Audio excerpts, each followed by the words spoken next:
These train journeys are among the most epic and hardcore on the planet. There's like ice picks stabbing at my stomach wall. Taking people through the world's harshest environments. No train has ever gone further north than this one right here. Overcoming huge technical challenges. Thank God the train's here. I don't know how you do this without it. These trains are a vital link to remote communities. People live along the tracks, so this is their only means home. Sustaining a region's economy. I've never seen so many cucumbers in one place in my life. And even changing the course of history. It's because of this line that the country feels united. These are the world's tough trains.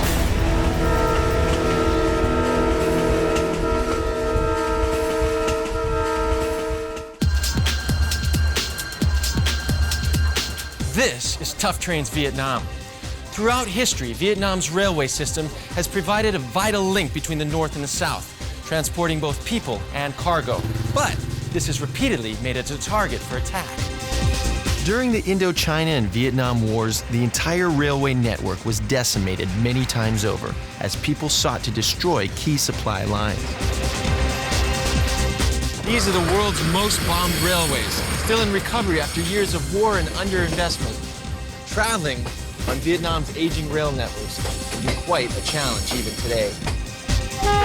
In fact, per capita, the percentage of deaths caused by trains here is the highest in the world. But in spite of all this, the rail network has become a real symbol of Vietnam's fight for survival. Since its construction, this railway has helped unify the country. It is the backbone of the Vietnamese nation. My first journey takes me from Dom Dang to the coastal town of Ha Long. I travel across its famous bay to reach the port of Hai Phong, from where I catch a train to the country's capital, Hanoi. From Hanoi, I join the Reunification Express line for 15 hours across the demilitarized zone to reach Hue. From Hue, I travel to Ho Chi Minh City, where I end my journey.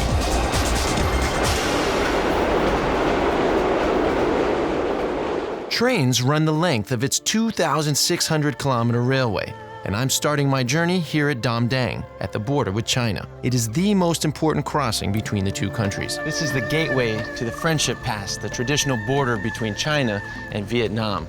Over the years, the name has always changed to reflect the relationship between the two countries. Originally, it was the South Suppressing Pass, and then it was the South Watching Pass. And since the Vietnam War, it's remained the Friendship Pass. The history of Vietnam in the 20th century has been shaped by war, and China had a big part to play. When the Communist North began to fight the French-controlled South in the 1940s, it kicked off 30 years of conflict, which didn't end until 1975, when the Communists finally took Saigon to reunify the country. China was one of the biggest allies of the Communist coalition party called the Viet Minh, led by the revolutionary leader Ho Chi Minh. Formed in 1941, over the next 30 years, the Viet Minh waged war against the French, the Americans, and even their own fellow Vietnamese. But the story of the relationship between Vietnam and China is best told through the railway line. Tim Darling is a British historian living here who specializes in Vietnam railway history. It's the oldest railway line in northern Vietnam. And it's also special because over the years, since it was built originally in 1890, it's gone through a series of changes. So it's reinvented itself 3 or 4 different times. By the start of the Vietnam War, this line became an essential military supply line from Vietnam's communist allies. But there was a problem. The gauge between China and Vietnam didn't match. For about 10 years, there was a flow of shipments, military and other supplies, down to the border, and then of course they had to change trains loaded onto a 1-meter gauge train to get into Vietnam. Of course, this was an issue they really needed to resolve. This was when a joint Chinese-Vietnamese project was launched to re-gauge the entire network. And so what you have here is the old French 1-meter gauge plus the standard gauge, which is consistent with the Chinese side of the border. That meant that trains coming from China carrying military and other supplies could go straight through the border. Very essential supplies during wartime. Basically, this was the main communication line into northern Vietnam. Of course, the rest of the country was cordoned off by seaborne attacks, airborne attacks by America. So it's a very special line in the history of the development of Vietnam. Well, let's not miss our train, huh?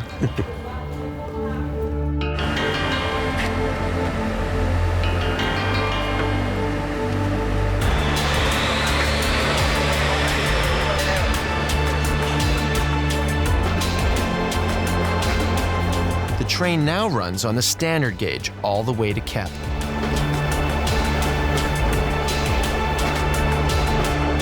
The Americans knew that war supplies were being brought in from China by train, and that the only way to defeat the Vietnamese communists was to destroy their supply line.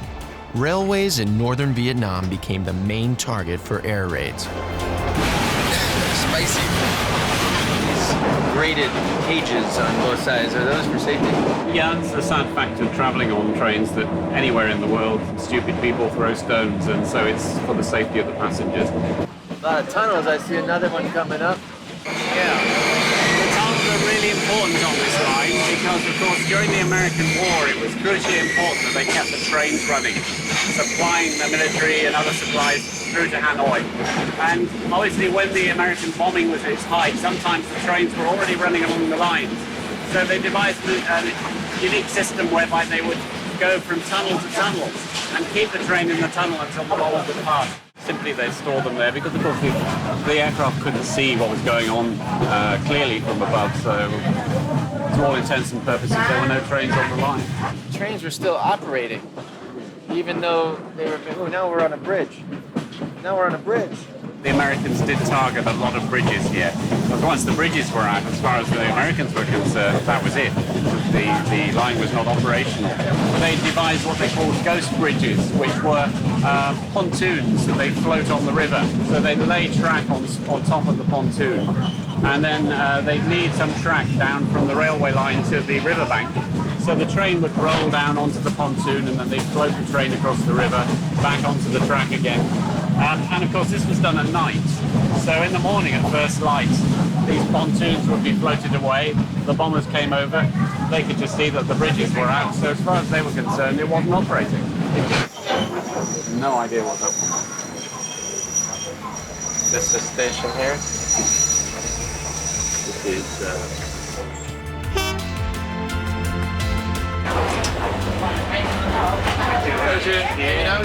I say goodbye to Tim here in Kep. He's continuing down to Hanoi, but I've decided to take a quick detour to Thanh Nguyen, the place that headed America's list of locations to flatten during the war.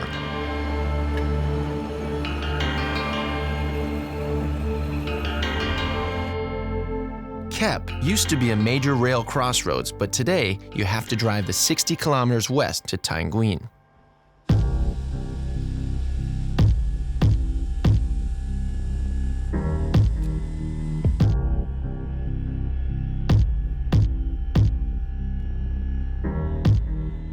Nowadays, steam engines are almost whispers of legend.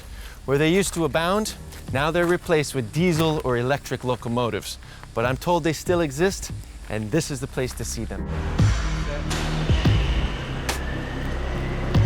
In 1959, Thanh Nguyen became the site for the country's first steel mill, promoting Vietnam's industrial activities to one of Asia's forerunners, making it an important economic stronghold. Trains were vital to shift the molten metal around the factory. The steelworks of Thanh Nguyen formed the last stand of steam in Vietnam. Around 2.5 tons of charcoal are needed for a single steam train to run 5 or 6 hours. Due to the high cost and the slow speed compared to diesel trains, this steel factory only brings out these beauties when it's extra busy. Wow, look at this one. A monster. So sturdy. Steam trains run at just 35% efficiency of the newer diesel trains, and sadly, today isn't busy, so all the steam trains are on downtime. Instead, I'm jumping on this Russian locomotive with Mr. Vin, who's doing the rounds of the factory. So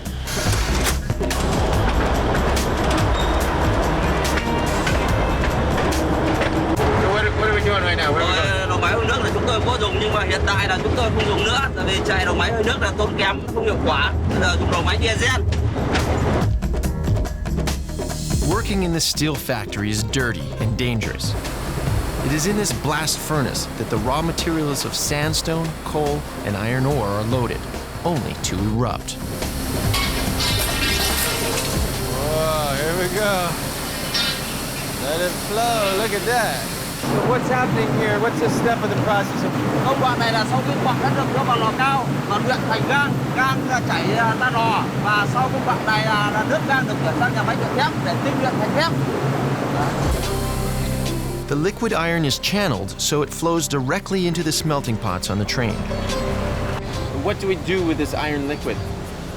Đầu máy chúng tôi sang lò cao lấy nước gang nóng vào sang luyện thép và đổ vào lò trung gian để phục vụ cho luyện thép.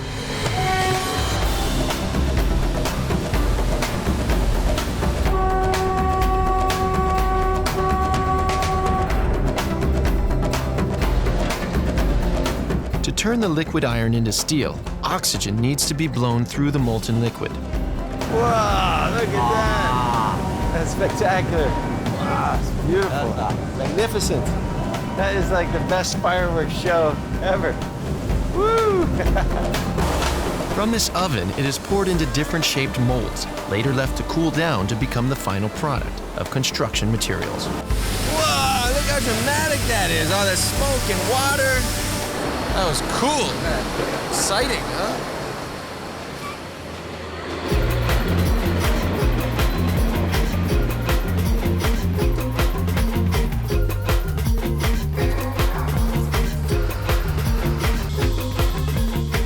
Back in Kep, the morning's train is being loaded up.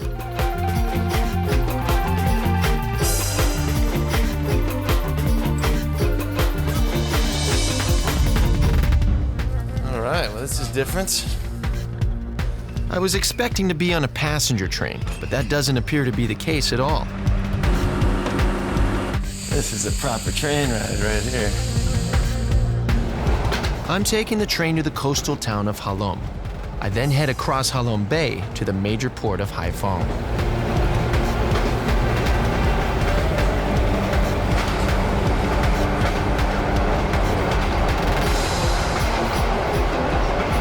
Selling fresh produce is vital for the farmers in Vietnam's rural communities. And the best way to get their produce to market is by train.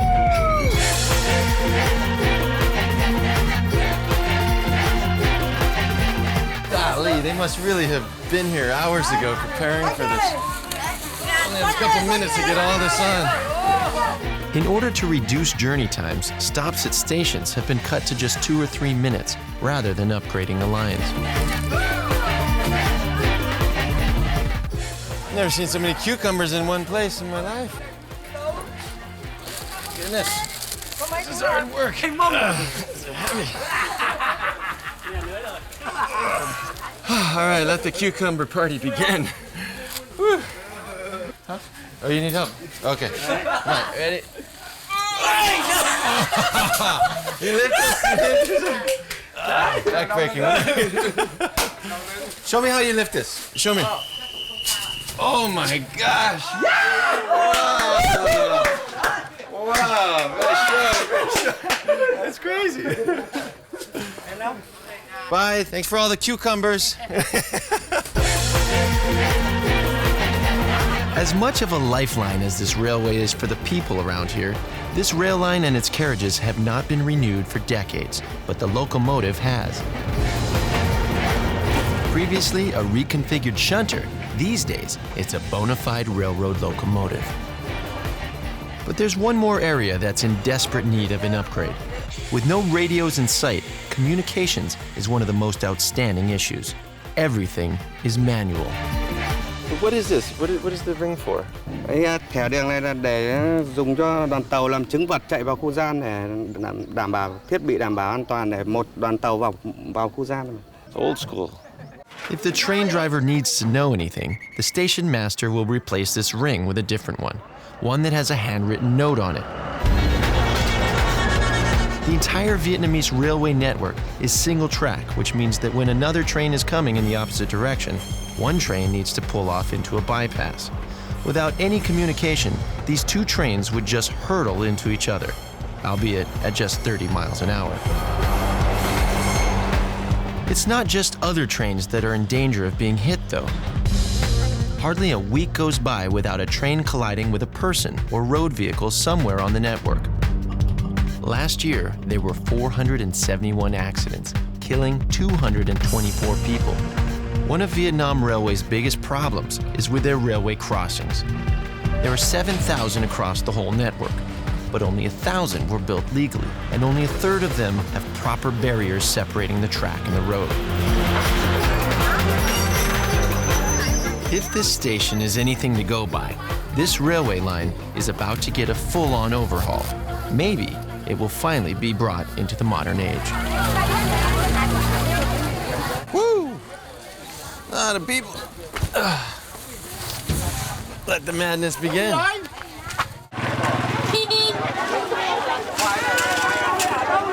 Wow, this is incredible. It may seem like a strange place to hold a market, but actually it's the perfect place because the train leaves in the morning, brings everybody and all the produce here, waits for it all day, and then takes everybody back home. It's awesome.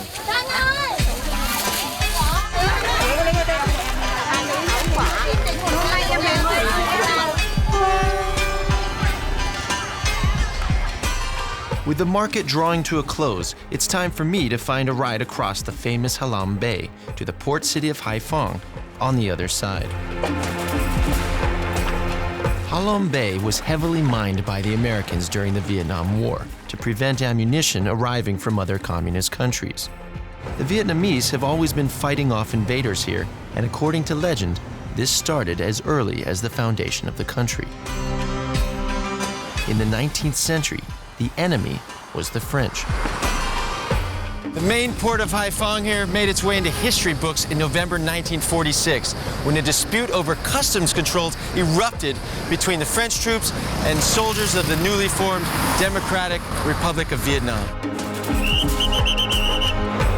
Shots were exchanged over a Chinese junk suspected of smuggling, and the French replied with a naval bombardment of Haiphong's Vietnamese quarter, killing over 6,000 people. The two nations were now set for the Indochina War. It was a war the French were destined to lose. Vietnam had seen a glimpse of independence, and the fight was theirs to win. Smells good. What do we got? French baguette. Yes, I'll take one of those, please.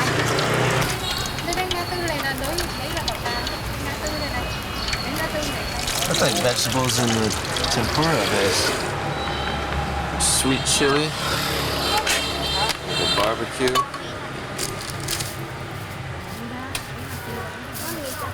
Thank you. Okay, come on. Thank you.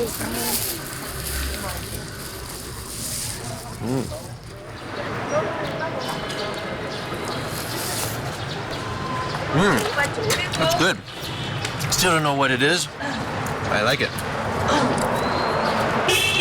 There is something else beyond the baguettes and the impressive colonial architecture that the French left the Vietnamese that would transform their country forever, the railway system. In fact, everybody wanted to become part of the railway, and working for the railway is a lucrative job, and all the ladies even had a saying amongst themselves that if you want to be buried in Ham Rong, which was this posh cemetery with great feng shui, you better find yourself a railway man for a husband.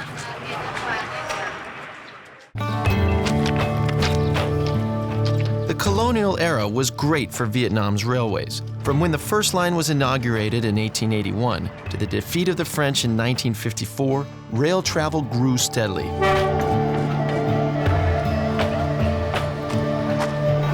After the French lost, the Geneva Conference divided Vietnam into the Communist North and the anti-Communist South.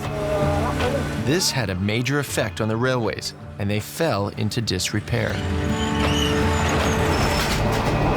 This train is going to take me all the way to the capital of Vietnam, Hanoi.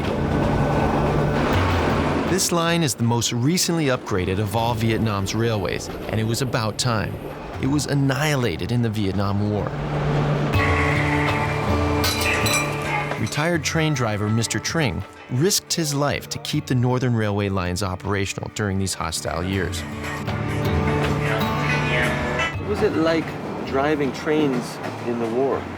Vì chiến tranh là các tài xế là khi lên đã đoàn tàu là phải dù có hy sinh thì không thể bỏ được. Vì cái đoàn tàu ấy là đoàn tàu là toàn bộ trách nhiệm là đổ lên cái vai của các tài xế để phải chở những cái đoàn tàu ấy về tới đích. Were you in any close calls or big explosions? Ngược lại như thế là bom Mỹ hôm mới là thả B-52. Đánh như thế là chiều ngang 5 cây số, chiều dài 10 cây. Thả B-52. Ngày 23 tháng 12 1972 lúc 21 giờ 49 phút là cái B-52 bắt đầu đánh ra đồng mỏ. Anh đồng đội tôi cùng với tôi thì tôi nên kiểm tra máy, anh đồng đội tôi vào bước xuống máy thì đi vào trong chỗ thì bị hy sinh. Tôi chỉ bị bom nó vùi lấp, bị thương. Nhưng mà so với đồng đội thì tôi hắn còn may mắn là tôi còn sống đến ngày hôm nay. Sounds horrific. Weren't you scared? Thời kỳ chiến tranh thì bọn tôi bước lên máy, tức là bước lên tàu là nhận nhiệm vụ, tức là dù có hy sinh cũng vẫn cứ phải là tiến chứ không lùi. Và chúng tôi ví là mặc báo đoạn mưa bom. Chúng tôi vẫn cứ ví là lạc quan, muốn là phố làng trôi dưới sóng. Tức là bọn tôi đi để tiến lên chứ không lùi. Wow, you're a warrior. Well, that puts my train journeys into perspective.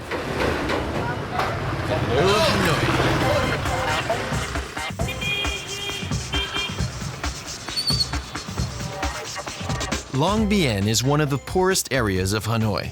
Yet this bridge is a famous monument of the city. Designed by Eiffel, it was once the longest in Indochina. Hanoi icon in all senses, Long Bien Bridge was one of the greatest engineering accomplishments of the French colonial period in Vietnam. And in the Vietnam War, it became a symbol of the Vietnamese resistance. As the controversial war against communism grew increasingly fierce, America focused on destroying the country's infrastructure.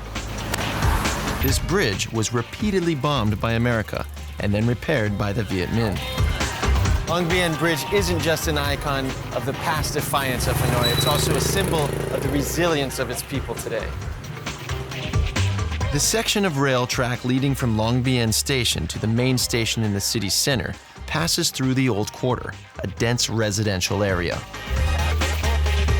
Houses here are so close to the track, the residents run a real risk of getting hit if they so much as pop their heads out at the wrong time. Xin chào. I guess they get to know the schedule pretty well, though.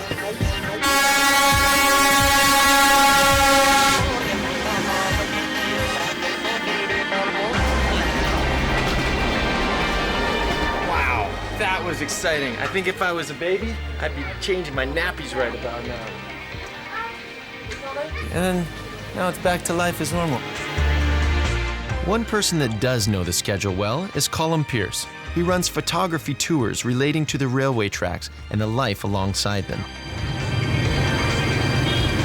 This is a brilliant idea to do a tour along the tracks. Who started that? How'd you come up with that? Well, you know, like this is kind of the obvious kind of thing to do. It's a slice of life, you know, as we walk through the tracks, you'd see the houses are right beside the tracks.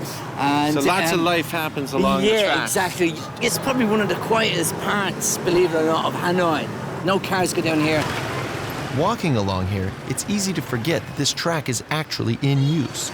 They do the trains very early in the morning or very late at night because, as you can see, it's very busy. It'll block the whole of Hanoi up here. You'll have just thousands of cars. The train works around the city schedule. Yeah, when the trains get blocked up here, you can see the smoke, and it just becomes a nightmare for everybody. Even at night, this street will be chock-a-block. You see when they pull out the barriers, there's motorbikes trying to get around. Trying to get through it. Oh. Yeah, so that's pretty crazy, yeah. It's a real hassle, you know, because they tried to stop them and people still want to cross. No respect. No respect. These trains get no respect anymore, right? As you can see, like, there's a lot of people working on the tracks. People have gardens. Look at this guy. This is very, very Vietnamese. In the middle of a city, your own private garden. Yeah. Stuff. You'd never think that living right along the tracks, you would have access to fresh garden food. Yeah, I mean, but here it is. This is normal for life on the tracks. People work along here, not only for the peace in this frenetic city, but also to use the track to help contain their prized recycling. You can see a lot of workers coming up here who are recycling, and it keeps like the city clean. And there's a lot of people employed in that, you know. Official or unofficial? No, it's official. They'll be doing all the metal and break down cans and tin, and a lot of people come up here recycling newspaper, sold by the kilo, makes people money. It's good for the city. It's good, yeah, it's great for the city. Okay, yeah, so. There's no better way to end the day here in Hanoi than with a beer, as a train rumbles overhead. We got come back to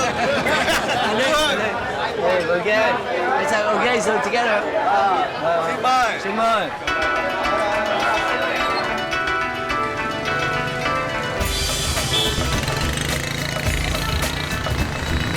Just gonna take a quick look around in here. This is the biggest train workshop in the country, and I hear they welcome help.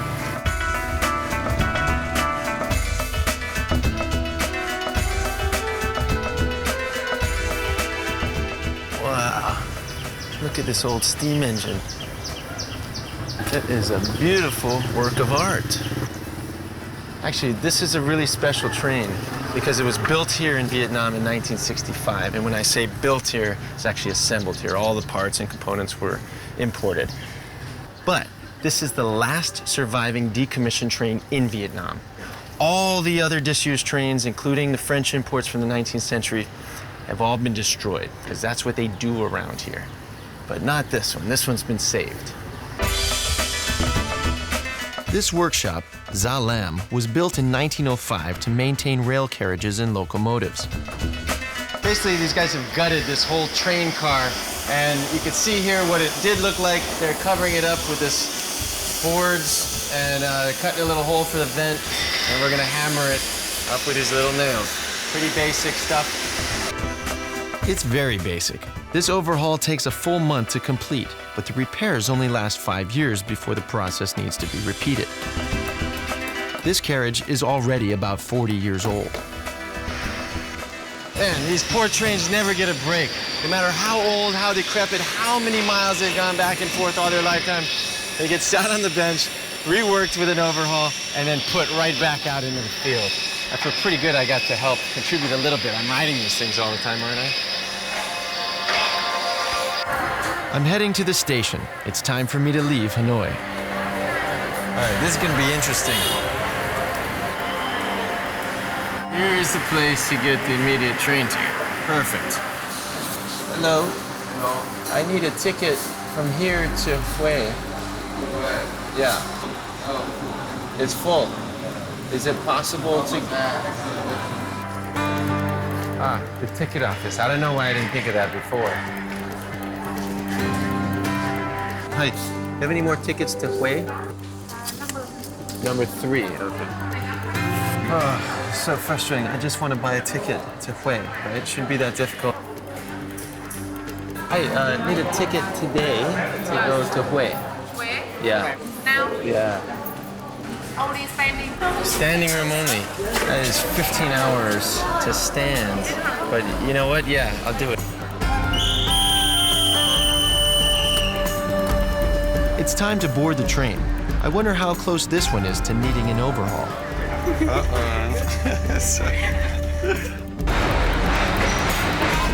I leave Hanoi and join the main North-South Railway for a 15-hour journey to Hue.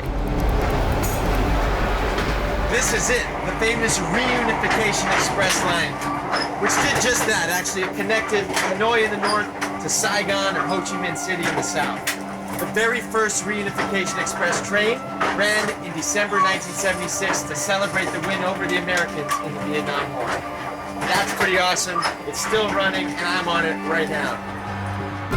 The 1,072 miles line was established during the French colonial rule and was completed over a period of nearly 40 years. Originally, the journey took 60 hours, although it was quickly brought down to 40. 70 years later, it still takes around 40 hours to do the entire journey. Alright, this is gonna be interesting. I guess I just grab an area. This kid's cute. Hello. Anybody sitting here? You got an extra seat? Yeah? Oh, wow. Really? You okay with that? Oh, I'm so excited I don't have to stand the whole time. Zane, nice to meet you. It's been 5 hours and people are set in for sleep, but my stomach's ready for a feed. Well, you work up an appetite getting here, that's for sure.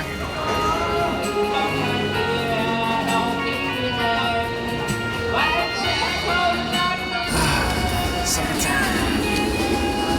This is very festive in here.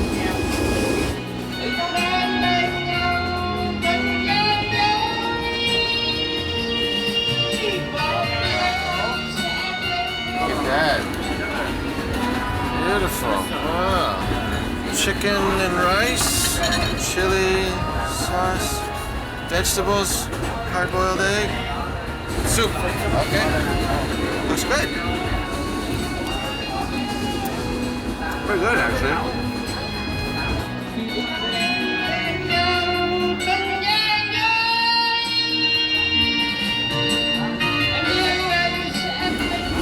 What the heck?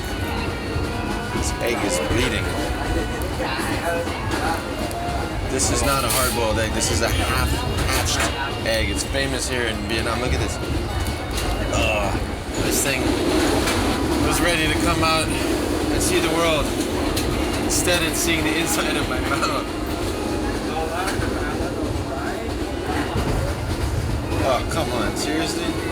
I could unravel it and you'll see a full duck. Oh, God. I gotta just do it all in one go.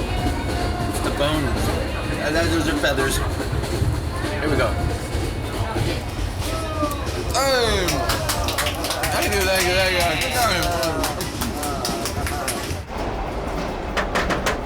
Now I guess it's time to join the sleeping masses. The seat I was in wasn't really mine, and this guy got in. So, guess I'll sit here. You sit here? You have the rice whiskey? Yeah, you can smell it. What is that? Look at this. Let me show them. Look, show the camera. Oh! He's got a dress on, and the cop is pulling him. Clearly a drunk episode. Okay, I'm gonna go sleep over there, yeah? Is it opened up? Thank you for showing me those pictures. I feel closer to you. I've still got 7 more hours on this thing. That's the way to do it when you're this tall. That's much good. Yeah, now we're talking. Oh.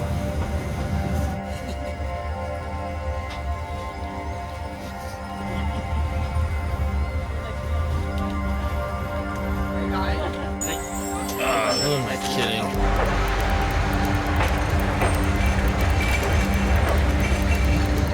2 a.m. The light is still on, and everyone else appears to be asleep. I'm still struggling. Oh man, this is on the verge of torturous.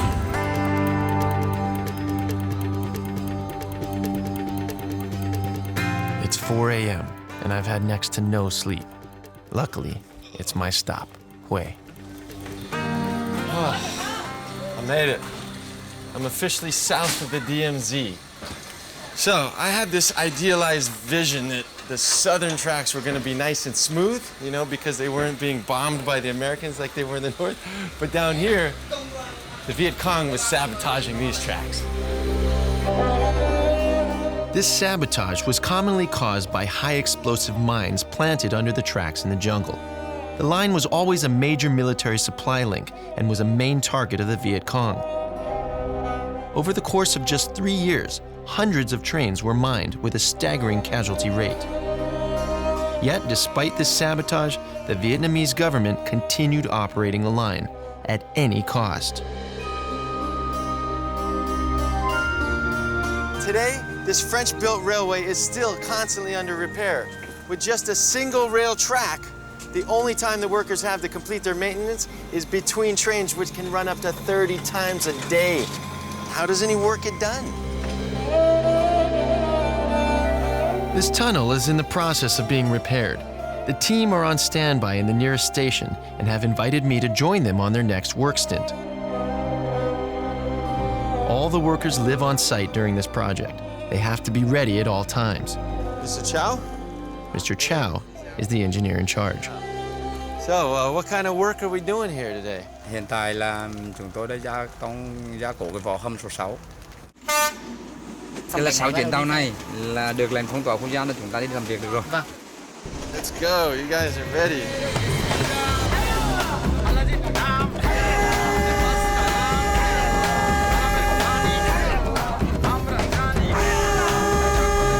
He's actually looking out the window, driving this thing. I can't see the front of this thing. So if anything is in front of us, sorry.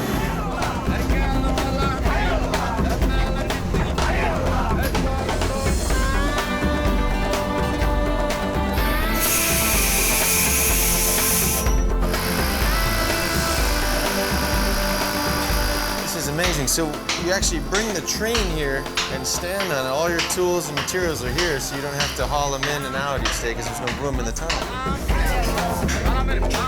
Over 100 years old, this tunnel has been repaired countless times, and it doesn't get any easier.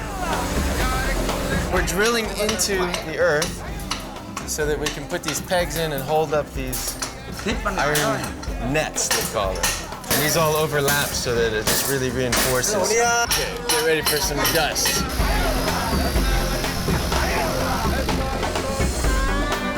Get taste it.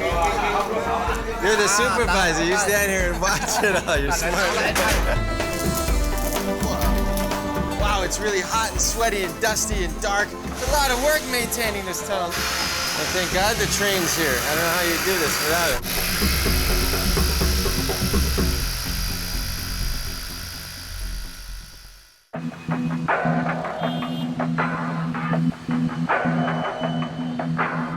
Here in central Vietnam, Hue is a blend of old and new. It's a popular place to break up a long train journey as it provides a perfect base to explore the history of the region. It doesn't take a genius to work out that two-wheeled vehicles are the most popular mode of transport around here, and I'm going to join the crowd today. I'm interested in the recent history of Vietnam, so Mr. Tu is taking me on a ride into the DMZ, or Demilitarized Zone. How far are we going today? About 220 kilometers. Oh wow, that's it's gonna be a few hours, huh? No. No? No. About 6 or 7 hours. The DMZ was a war-free zone that made up the former border between North and South Vietnam. We'd travel along the Ho Chi Minh Trail to the Khe Sanh combat base, and then east to end the day at Truong Son Cemetery. So is this the Ho Chi Minh Trail we're on right now? Yeah, this now is the East Ho Chi Minh Trail. They turned it into a road. I would have thought it was much more covered, you know, because it was very hidden. Yeah. During the war. Yeah. We have to open from 1959. With the railway continuously under attack, the trail quickly became the main supply route for the Viet Cong in the south. Americans deployed the chemical Agent Orange to clear the forests around the suspected Ho Chi Minh Trail. It also severely affected the people who were based in the area. Some people, he had to work in the war. He get married, then he born the kids. Every kid gets sick, you know. Oh, the kids got sick as well? Yeah, and they get sick now also. And so people are still getting sick from the Agent Orange? Yeah. That was dropped during the war? Yeah. Really? Yeah. Communities south of Hue are still giving birth to children with severe defects, both physical and mental. Professionals think that this will continue for generations to come. This is Khe Sanh. This is where the U.S. set up a combat base because it was close to the Ho Chi Minh Trail and they thought they could patrol it nicely from here. So by 1968, they moved in almost 7,000 U.S. Marine troops. The northern Vietnamese saw this as an obvious target and decided to attack. But what they didn't account for was that the U.S. had access to the air. And so they dropped over 100,000 tons of bombs within the next few months in the surrounding areas. And still, the Vietnamese kept coming. This is where the bloodiest attack in the history of the Vietnam War took place. Eventually, the U.S. decided to close down the base, considering it in the way of further progression against the communists. The Vietnamese saw this as a major win. Look at all these flags. This for Reunification Day? Yeah, Reunification Day. Big celebration, banners. You see this all along the countryside on the road. But you're happy that the Vietnam united. Yeah, I'm happy. I like it. I don't like it the war, you know. Nobody likes war. And I say now in the world, no people win. Nobody wins with war. Nobody win. They die. The Vietnam War cost an estimated $200 billion and around 5 million people's lives. It's not a win to be celebrated. Instead, the Vietnamese focus on their liberation. We've come to Vietnam's National War Cemetery to pay our respects to the fallen, alongside many of their relatives. The cemetery houses the remains of 10,000 North Vietnamese Army and Viet Cong fighters, as well as civilians who were killed during the war. Each of the tombstones here has the words of Ho Chi Minh inscribed. There is nothing compared to freedom and independence.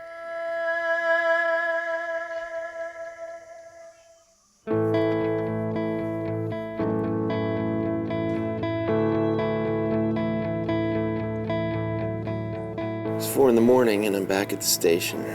This time I really lucked out, got myself a sleeper. And I'm going straight to bed as soon as I get on that thing. As this gets tired.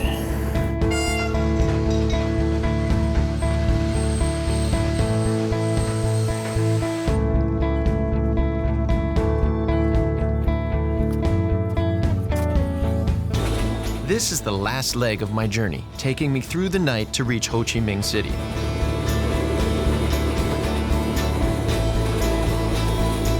Tired or not, sleep is definitely easier said than done on this train. They have this thing here in their culture where if you want to show how good food is, you smack your mouth as you eat. A couple down here having a wonderful breakfast, and from the sound of it, it was lovely. Really, really delicious. With sleep out of the question, I'm going to need to find other ways to entertain myself for the next 15 hours.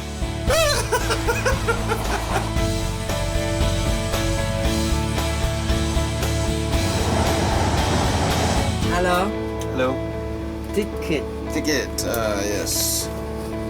This is good actually because you see a lot of people playing musical chairs throughout the journey. Conductors play an important role in keeping the peace here on the train, a role reflected by the Reunification Express itself. And it's because of this line that the country feels united, isn't it? Dạ đúng rồi, đường sắt Bắc Nam là đỡ nối liền giữa Bắc và Nam lại với nhau. Đường sắt thống nhất đỡ cho nối lại giữa Bắc và Nam, đỡ thống nhất lại thành một nhà như ngày xưa. Turns out, there's really not much you can do in these sleepers, apart from keep yourself amused and pray sleep will eventually come. Night, night.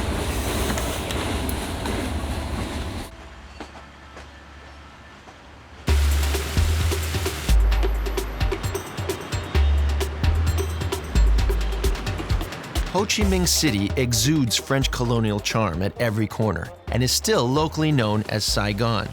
It's Vietnam's second most important city after Hanoi, and its busy streets certainly show that with a population of over 7 million people, it is definitely the country's biggest city. Ho Chi Minh City is closely tied to the struggle for the independence and freedom of Vietnam. Formerly Saigon, the capital of the anti-communist American-supported South Vietnam, this is where the Americans were finally defeated by Ho Chi Minh's army, and the city renamed in honor of their revolutionary leader, Uncle Ho.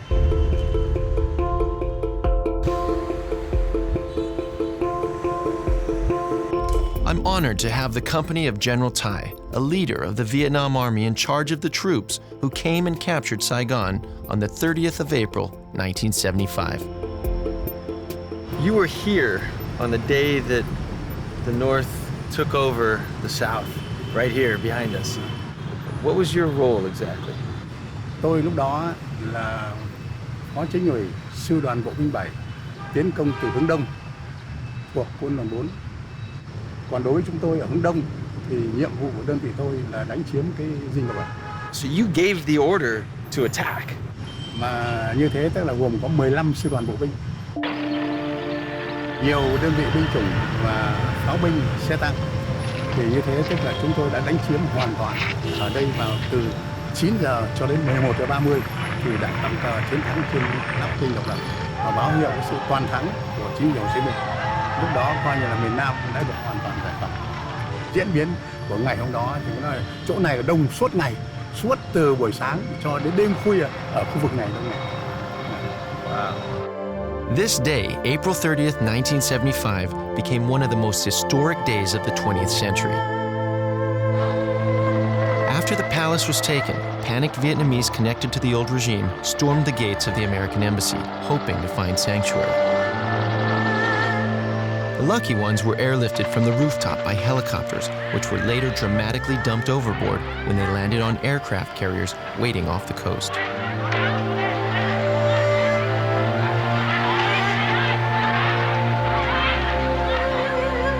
What did the victory mean to you personally?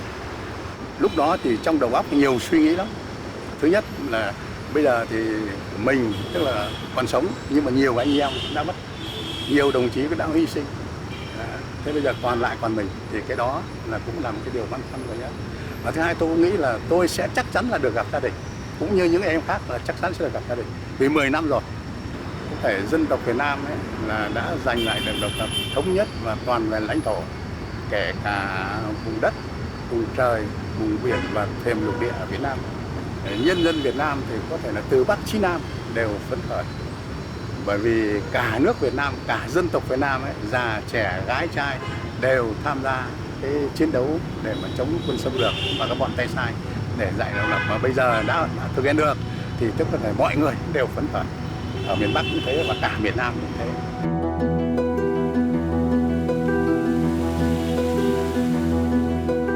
Ho Chi Minh and his supporters fought hard for the unification of this country. And after years of bitter conflict and division, the rail network here remains the real symbol of its reunification. And just as Ho Chi Minh City marked the end of war in Vietnam, so too does it mark the end of my journey here. Amidst, Vietnam.